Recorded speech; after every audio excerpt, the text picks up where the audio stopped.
Jonathan, put that shirt in. Come here. Jonathan, come here. I want to talk to you.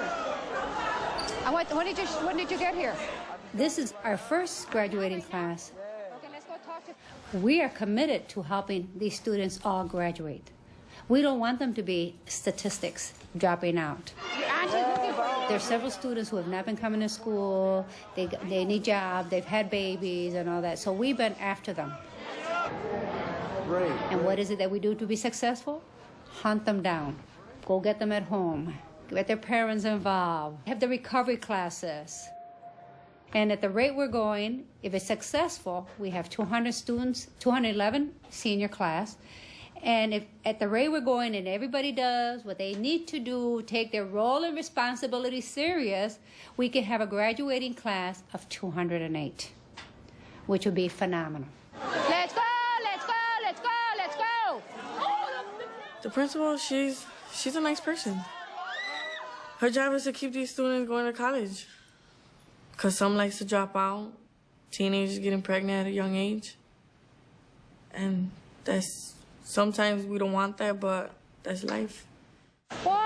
I'm going to have to hit you, knucklehead? No. We know they have the ability. We believe in them. No, go. Let's go. No water. I talked to your dad. No, I'm sorry. I talked to your dad today. No, you're not. You're going to go to class. Let's go. I need student engagement. If you can't get them engaged, how are you going to get them to move from one level to the next?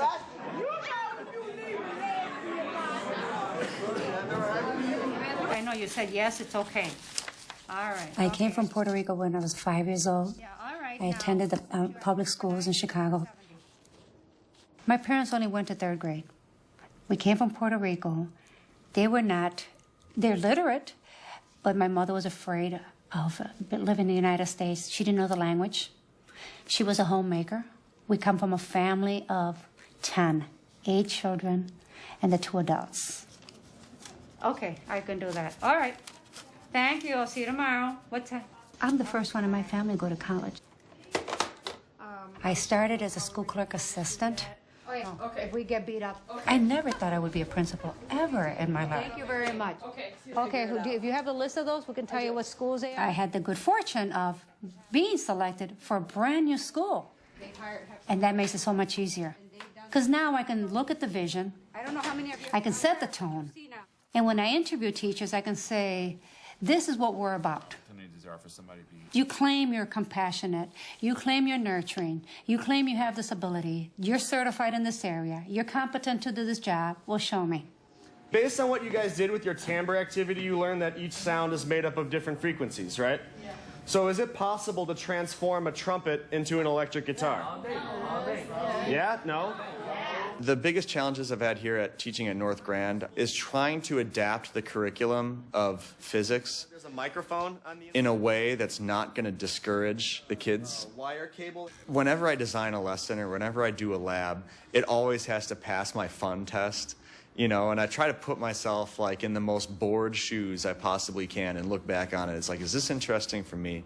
Would this be interesting if I was in their shoes? Just the act of putting this in as a microphone and then playing is going to change some of the frequencies that go through. have some kids that could totally swing it in any suburban high school. That makes a trumpet. And you got some kids that are maybe like 5, 6, 7 years behind in their math skills, and they're all in the same classroom. Now if I switch something on this, I could add other frequencies, so it sounds like I'm playing chords, like this.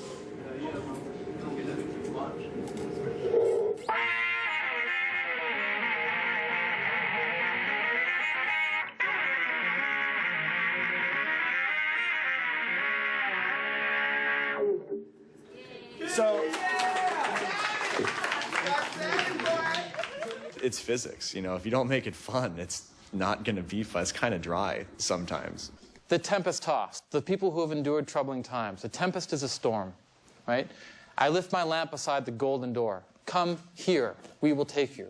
But now that there are so many coming across the border and there's so many conservative groups saying, we don't want these people here. Well, when did we change our mind? What's happening? Why don't we want these people here? I don't know. It's a lot of things. Money, job. Well, what jobs are the illegal immigrants taking in this country? The low paying ones. It's not like they're... My teaching style with Dr. Ayala, I think her philosophy and my philosophy mesh really well. She believes in whole student education. And she said to me on more than one occasion, you're not teaching English, your subject is the student. And I holistically agree with that. It doesn't matter if you can read King Lear, it's irrelevant. Can you think clearly? Can you think rationally? Can you think critically? You know, who are you as a human being? How do you fit into this, into the world? How do we teach the whole student? And so what I'd like to do in my class is to build their spirit, build who they are, allow them to think freely and not be afraid of being judged by what they think and what they feel. As we register them, we give them the policy. I know you know your content, and I respect each and every one of you.